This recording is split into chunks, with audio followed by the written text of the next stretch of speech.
So let's try reading a case as effectively and as efficiently and as purposefully as we possibly can. So what we're going to do is we're going to first pull up our book, whether it be in electronic form or paper form. This one happens to be our torts book, our Duncan's torts book, and we've been assigned to read the case Garrett versus Daly. So the first thing that we need to do is to find the table of contents, okay, or the table of cases. But I like to look in the table of contents because that makes it easy to see where the case lies. So we'll start there.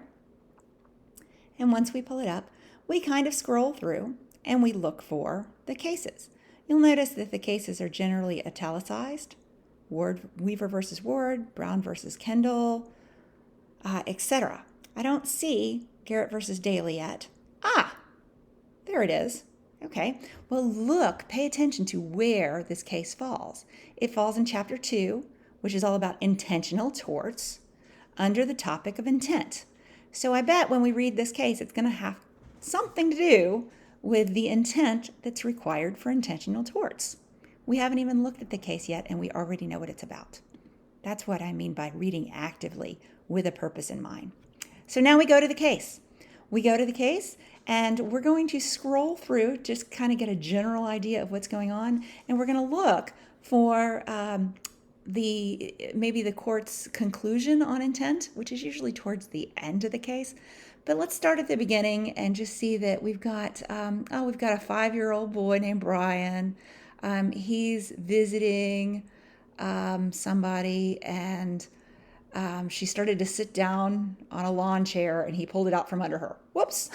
Okay. All right. So what's going on? He's probably being sued for an intentional tort, and my guess it would be battery.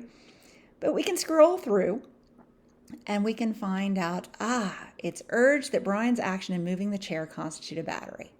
Okay. So the question is probably whether or not he intended to do it. Well, he's got to do it if the act is done with the intention of bringing about our harmful or offensive conduct, or it's not consented to, or it's not privileged. Okay, well, let's just keep reading. We're going to go ahead and scroll to the end of the case to see if we can't find what the court says. Here's the end. This cause is remanded for clarification with instructions to make definite findings on the issue of whether Brian Daly knew with substantial certainty that the plaintiff would attempt to sit down where the chair which he had moved had been, and to change the judgment if the findings warrant it.